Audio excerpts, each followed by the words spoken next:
kamusta tayong lahat? I praise the Almighty Father, the Creator of heaven and earth, for He is forever faithful to us. He is amazing, He is glorious, He is awesome. He is our real Father. He created us in His image and likeness. And we are His inheritance. Their Father is our treasure. He sent Jesus Christ to save us, to redeem us by His precious blood. And it will never lose its power. The precious blood of Jesus will never lose its power. Jesus Christ is also our friend. And whenever we talk to our Father, we will use the name of Jesus Christ. For Jesus Christ is the Lamb of God, the sacrificial Lamb, the only mediator to the Almighty Father. No one else but Jesus. And I thank the Holy Spirit,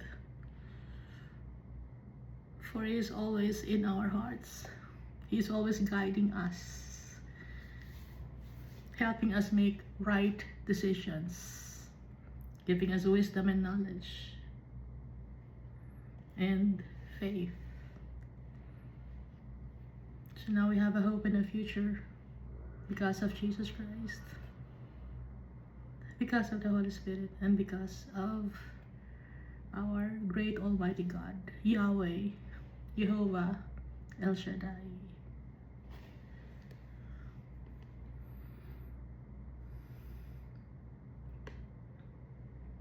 So last time we read Leviticus chapter 23. Leviticus chapter 23 is about the face of the Holy God. Yung mga dates or days or time na He wanted us to remember always for the glory of His name. So, binanggit dito sa Leviticus chapter 23 yung Sabbath day.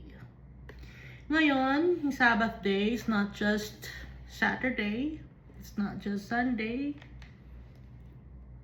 Ang Sabbath day, yung makakauwi na tayo sa Father natin.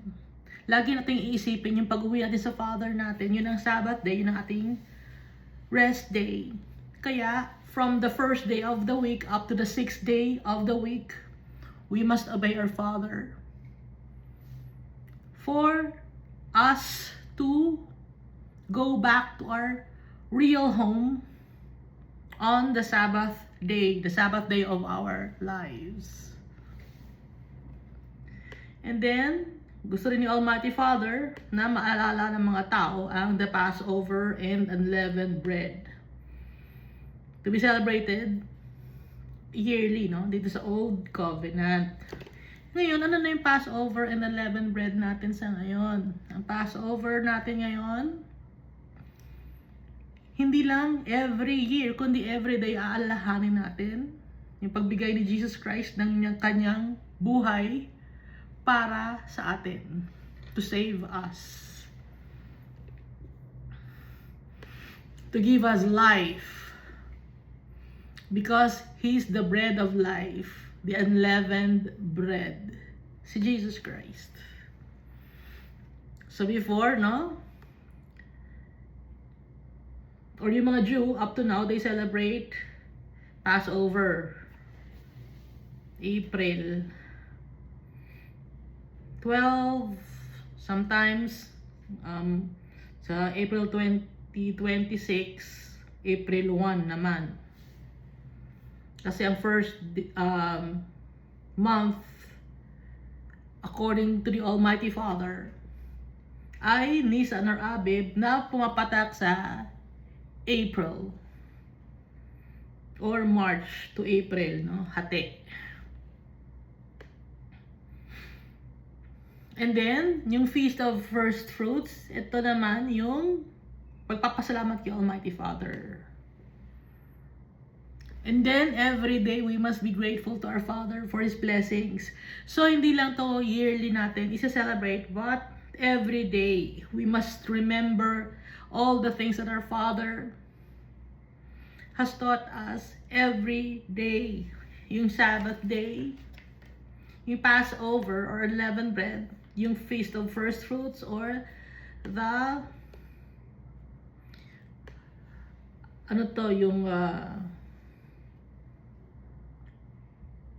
the wave sheaf offering, or the Feast of Harvest.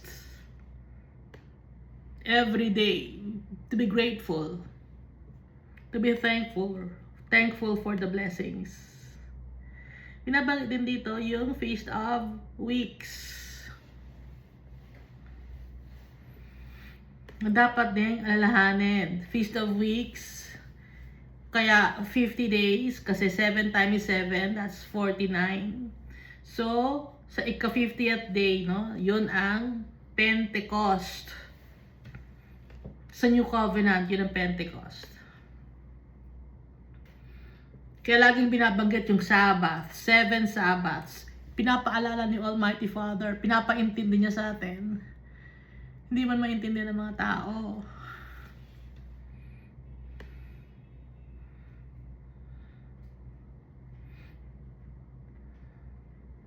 Na dapat tayong laging humingi ng kapatawaran sa tatay natin dahil sa mga pagkakasala natin.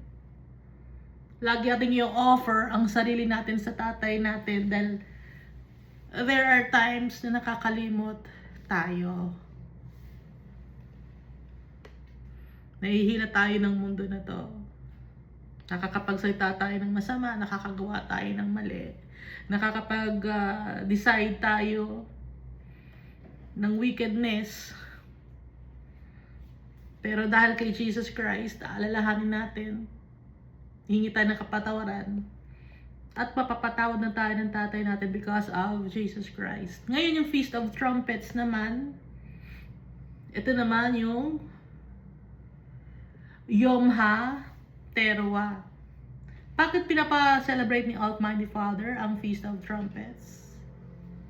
It's a memorial of blowing of trumpets. Pinapaalala ni Almighty Father na victorious tayo pag tayo ay na kay Almighty Father. Yung trumpets, pag pag binoblow na ng mga heavenly host yung trumpets, ibig sabihin victorious celebration.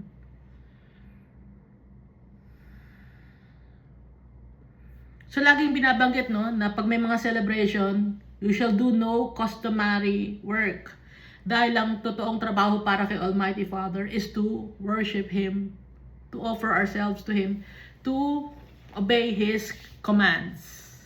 Yun ang tunay na trabaho kay Almighty Father. Kasi yun ang mga bagay na makakapag-store up tayo ng treasures in heaven.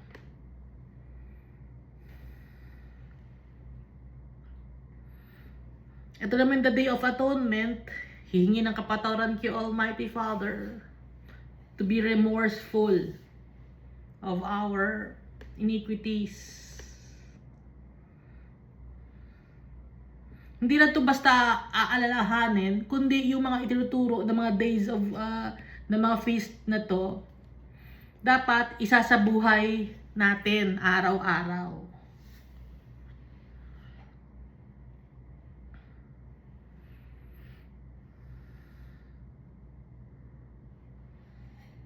Lagi ating isipin na ang source of everything is our Father.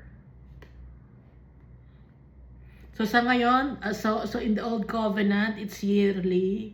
Pero ngayong nasa New Covenant na tayo, it's every day.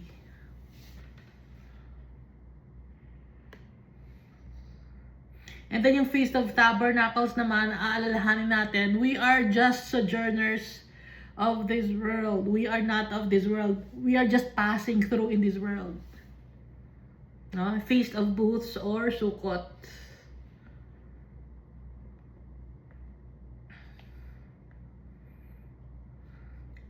Lagi celebrate sa 7th month, no? Yung mga binabanggit ni Almighty Father. Kasi 7, it's a complete number. Sa 7 number na yon, sa ika-7th number, doon na kumpleto ni Almighty Father lahat ng kanyang mga dapat gawin. Kaya yun ay ang complete number. And then dito sa Leviticus chapter 24, yung pag-care ng tabernacle lamps na nakaatas sa mga 12 tribes. Kaya merong baked 12 cakes na nasa Book of Revelation, yung lamp, no?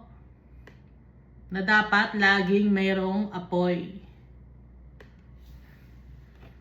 Faithfulness to the Almighty God. Yun ang ibig sabihin.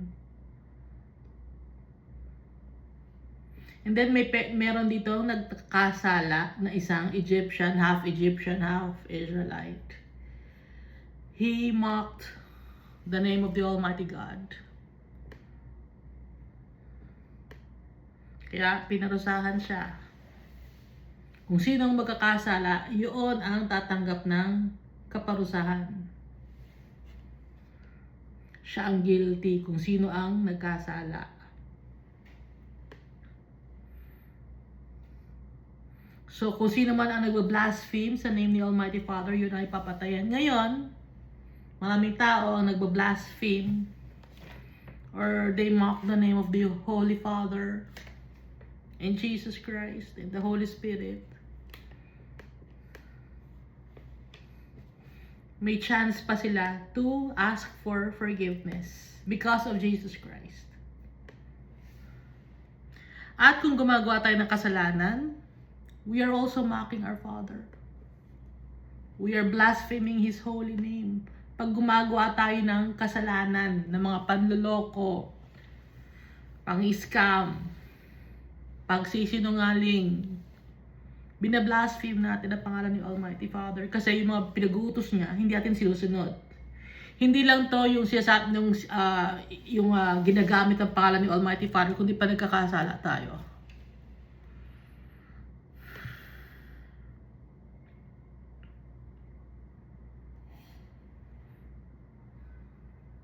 Nagpasalamat tayo kay Jesus Christ. Sinalo niya na lahat para sa atin. Sinalo na niya yung parusa na eye for an eye, a tooth for a tooth. Sinalo na ni Jesus Christ.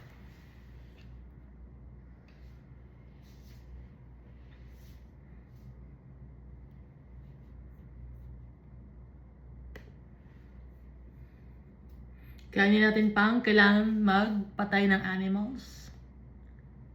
Dahil yung blood ni Jesus Christ, more than enough for us to be forgiven by our Father. Nandito tayo sa Leviticus chapter 25, the Sabbath of the 7th year. And the Lord spoke to Moses on Mount Sinai, saying, "Speak to the children of Israel and say to them, when you come into the land which I give you, pag nakarating kayo sa land flowing with milk and honey, then the land shall keep a Sabbath to the Lord." Dapat i-keep yung Sabbath day. Kahit sa land. 6 years you shall sow your field. Magtatrabaho kayo sa field. And 6 years you shall prune your vineyard and gather its fruit. Pero 6 years yun, magtatrabaho kayo sa field. Mag-aani kayo, magtatanim, mag-aani, ganon. But the 7th year, there shall be a Sabbath of solemn rest for the land, a Sabbath to the Lord. You shall neither sow in your field, nor prune your vineyard. Sa ika-7th year ng pagtira ninyo, dapat mapahinga ang lupa. Hindi kayo mag-aani. Hindi rin kayo magtatanim sa ika-7th year. No? So, after 6 years, sa ika-7th year, hindi nila dapat magtanim. And then, after the 7th year, umpisa na naman sa first year, no? Parang 8. Day 1 na naman. After 7, day 1 na naman.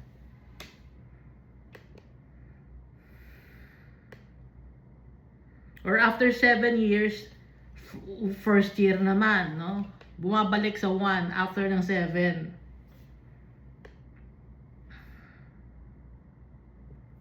What grows of its own accord of your harvest, you shall not reap nor gather the grapes of your untended vine, for it is a year of the rest for the land. Pati yung land, magkaka-rest day.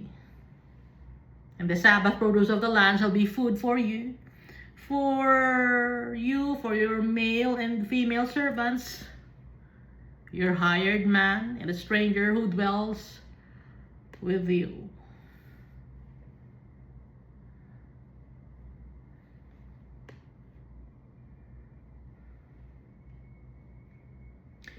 For your livestock and the beasts that are in your land, all its produce shall be for food. Lahat ng beast na pwedeng kainin ng time na to, livestock, yon ay para sa pagkain. Hindi pinagbabawal ni Almighty Father ang pagkain ng animals, no? Ng mga meat, pwede. And you shall count 7 Sabbaths of years for yourself, 7 times 7 years. And the time of the 7 Sabbaths of years shall be to you 49 years. Ang tagal, ano? 49 years. After 49 years, mag-aantay uli ng 49 years. Yun ang year of the Jubilee. Then you shall cause the trumpet of the Jubilee to sound on the 10th day of the 7th month. Yun na naman, ano? 7th month, ito ay September. On the day of atonement, you shall make the trumpet to sound throughout all your land, and you shall consecrate the 50th year and proclaim liberty throughout all the land to all its inhabitants. It shall be a jubilee for you. And each of you shall return to his possession, and each of you shall return to his family. Babalik sa pamilya. Uuwi. That 50th year shall be a jubilee to you. In it you shall neither sow nor reap what grows of its own accord, nor gather the grapes of your untended vine.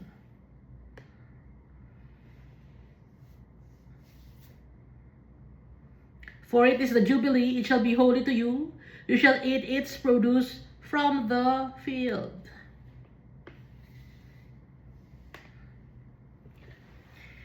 In this year of Jubilee, each of you shall return to his possession, and if you sell anything to your neighbor, or buy from your neighbor's hand, you shall not oppress one another. Hindi ka pwede magbenta, hindi ka pwede bumili.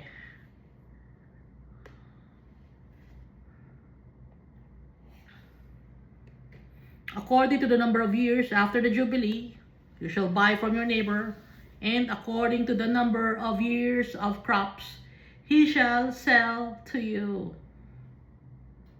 Sa year of Jubilee, after ng year of Jubilee, pwede na. According to the multitude of years, you shall increase its price, tataas ang presyo, and according to the fewer number of years, you shall diminish its price. So, may pagtaas ng presyo, may pagbaba ng presyo. Ngayon, yung presyo natin sa bilihin, pataas na ng pataas, hindi bumababa. Pag kay Almighty Father, may pagbaba ang presyo.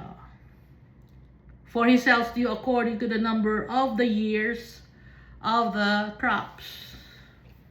Therefore, you shall not oppress one another. Huwag kayong mag-i-scam, manloloko, mang-aapi. But you shall fear your God, for I am the Lord your God. Matakot kayo sa akin. Sabi ni Almighty Father. So you shall observe my statutes and keep my commandments or judgments and perform them, and you will dwell in the land in safety. Perform them. Hindi lang kabisaduhin, hindi lang basahin, but perform them. Then the land will yield its fruit. But sinong nagpapatubo ng mga halaman? Si Almighty Father, no? The land will yield its fruit, and you will eat your fill and dwell there in safety. And if you say, what shall we eat in the 7th year? Since we shall not sow nor gather in our produce, then I will command my blessing on you in the 6th year. Magbibigay si Almighty Father ng blessing sa ika-6th year. Para sa ika-7th year, meron silang makakain, may naipon sila sa ika-6th year. And it will bring forth produce enough for 3 years. Hindi lang for 1 year. Good for 3 years. Ang provision.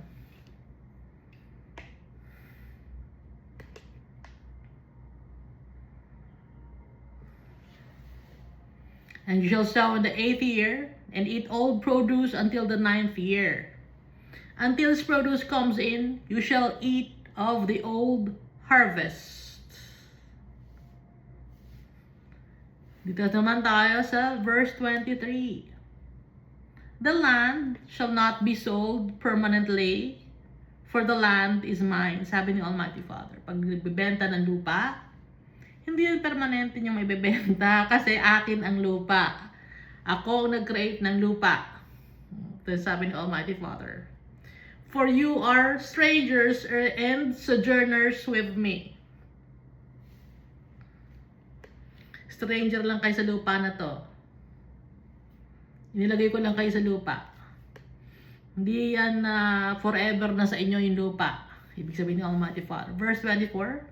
And in all the land of your possession, you shall grant redemption of the land. If one of your brethren becomes poor and has sold some of his possession, may times na magiging mahirap ang yung mga brethren. At may times naman na ibebenta nila ang kanilang mga possession or pag-aari. And if his redeeming relative comes to redeem it, at kung meron siyang kamag-anak na tutulong sa kanya na maisalba siya, no? Your kinsman redeemer. Si Jesus ang ating kinsman redeemer. That then he may redeem what his brother sold. Siya ang tagasalba.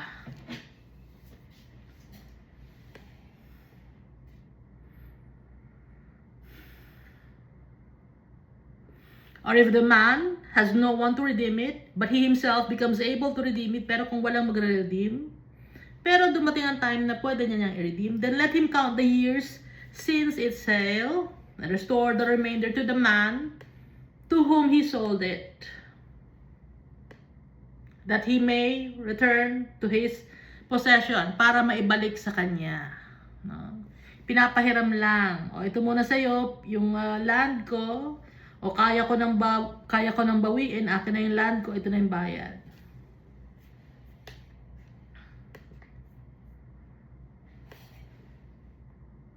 But if he is not able to have it restored to himself, then what was sold shall remain in the land, or in the hand, of him who bought it until the year of Jubilee, and in the Jubilee it shall be released, and he shall return to his possession. So yung land pwedeng gamitin ng nakabili. Ngayon, sa year of Jubilee, ibabalik na niya.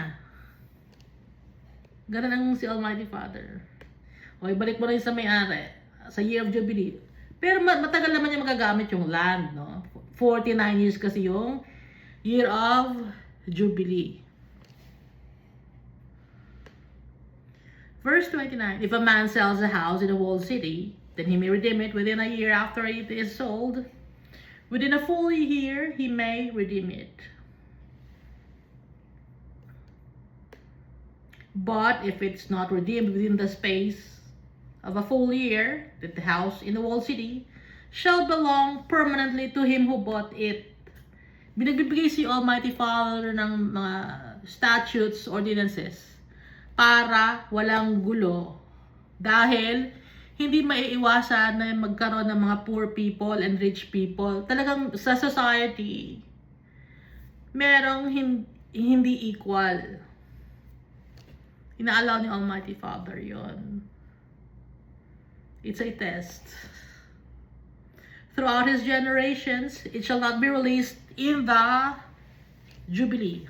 However, the houses of villages which have no wall around them, yung isa may walled city or parang subdivision or village. Ngayon, parang walled city siya, no? Naka-enclosed siya. Ngayon, however, the houses of villages which have no wall around them,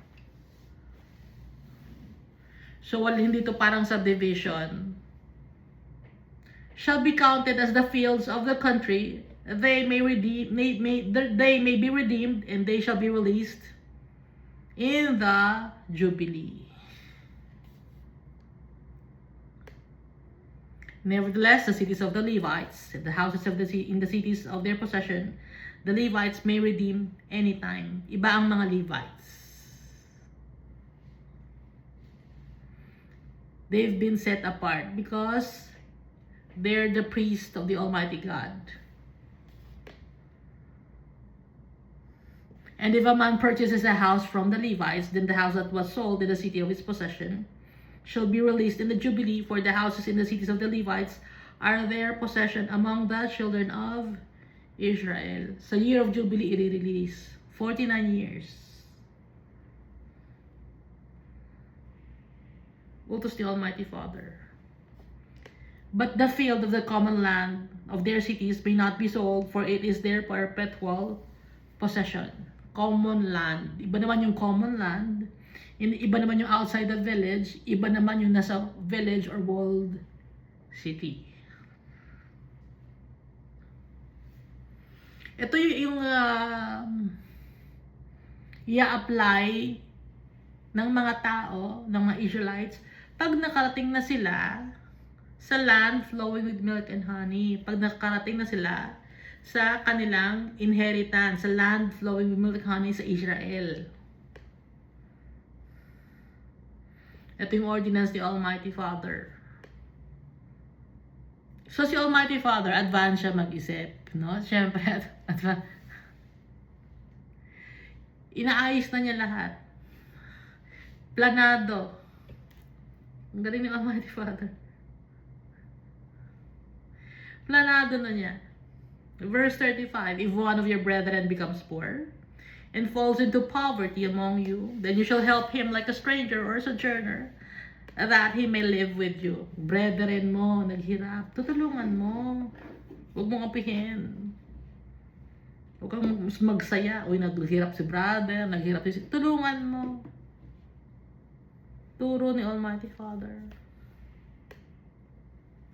Take no assure your interest from him. Huwag mong, pag nagpautang ka, huwag mong lagyan interest. Ngayon yung mga tao nagpapautang, 5, 6. Wala ka ng interest. Alam naman nila may naghihirap si brother, naghihirap si sister, may pa-interest pang nalalaman.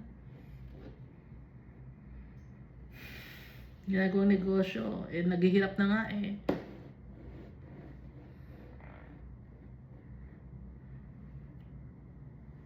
Take no assure your interest from him, but fear your God, that your brother may live with you. Minsan may mga tao mangungutang, no? Pero wala naman silang trabaho. So, ibibigay mo na lang.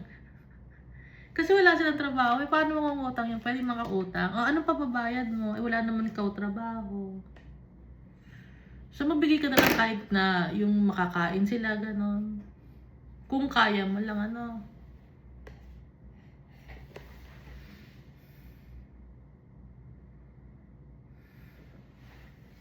But you shall not lend him your money for usury. Walang tubo dapat. Nor lend him your food of a profit, at a profit. Tutubuan mo pati pagkain. Ayaw ni Almighty Father ng gano'n. Ibigay mo na lang. I am the Lord your God who brought you out of the land of Egypt, to give you the land of Canaan, and to be your God. Kasi yung land of Canaan, yun ang Israel. Old name Canaan. And if one of your brethren who dwells by you becomes poor and sells himself to you, ibinenta niya yung sarili niya kasi nga naghihirap siya, naging slave siya, or katulong, no? You should not compel him to serve as a slave. Hindi mo siya dapat pilitin. Slave ka, ha? Alam mo na nga naghihirap di tutulungan mo, no? As a hired servant and a sojourner, he shall be with you. And shall serve you until the year of Jubilee, 49 years. Sabay-sabay yun, yung 49 years na yun, halimbawa, kahit na, halimbawa, 38 years, sa ika-38 year, lumapit siya sa'yo. Ngayon, sa ika-49th year, papakawalan na siya. And he shall depart from you, he and his children with him, and shall return to his own family. He shall return to the possession of his fathers. Babalik siya sa tatay niya. Halimbawa, 48 years, ika-49th year yung year of Jubilee. Pumasok siya sa'yo ng 48 years. Ipapakawalan mo siya after 1 year.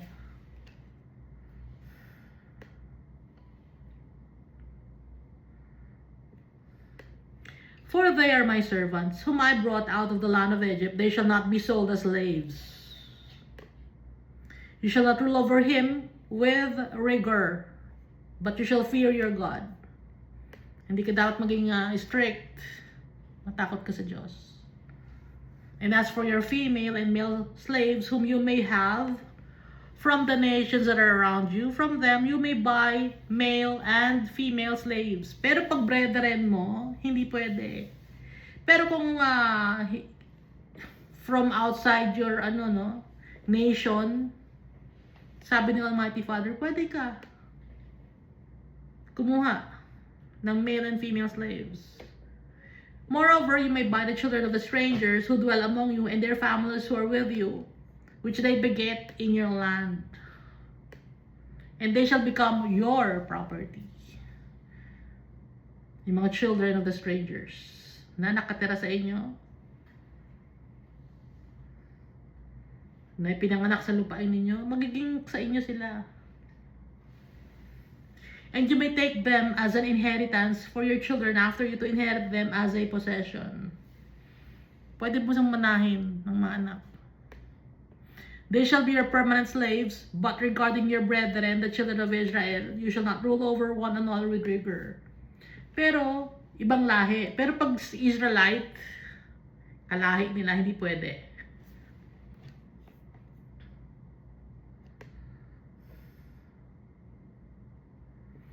Now, if a sojourner or a stranger close to you becomes rich, and one of your brethren who dwells by him becomes poor, and sells himself to the stranger or sojourner close to you, or to a member of the stranger's family, after he is sold, he may be redeemed again. Pwede siyang i-redeem. Kasi brother mo siya One of his brothers may redeem him. Or his uncle, or his uncle's son may redeem him, kamag-anak, no? Or anyone who is near of kin to him, in his family may redeem him. Or if he is able, he may redeem himself. Kasi may mga times na nagigipit ang tao talaga. So, kung ngayon may mga tao nagigipit na tao, noon din. Verse 50, thus, he shall reckon with him who bought him. The price of his release shall be according to the number of years, from the year that he was sold to him until the year of Jubilee. Halimbawa, 49 years yung year of Jubilee. 45 years nag-start. So 5 years. 4 years, no? 4 years. Yun ang babayaran niya. It shall be more according to the time of a hired servant for him. If there are still many years remaining, according to them, he shall repay the price of his redemption from the money with which he was bought. And if there remain but a few years until the year of Jubilee, then he shall reckon with him, and according to his years, he shall repay him the price of his redemption. No? Isang taon na lang, year of Jubilee na. Or 2 taon, year of Jubilee na. He shall be with him as a yearly hired servant, and he shall not rule with rigor over him in your sight. Huwag maging strict. And he, if is not redeemed in these years, then he shall be released in the year of Jubilee. He and his children with him, mapapakawalan. Hindi na sila slave. Pati yung utang, wala na yon. Cancel na yung utang. For the children of Israel are servants to me. They are my servants whom I brought out of the land of Egypt. I am the Lord your God. So sa year of Jubilee, kaya nga Jubilee no? Celebration yun, 49 years yun. After 49 years, year of Jubilee uli. After 49 years, year of Jubilee uli. Yun ang gusto ni Almighty Father na ipatupad sa Israel bago pa man dumating sila sa land of Canaan. Pero wala tayong nabasa no, na naggawa sila ng Year of Jubilee, kaya nagkaroon ng kasalanan ang mga tao kay Almighty Father kasi hindi natutupad yung Year of Jubilee pati yung mga celebration.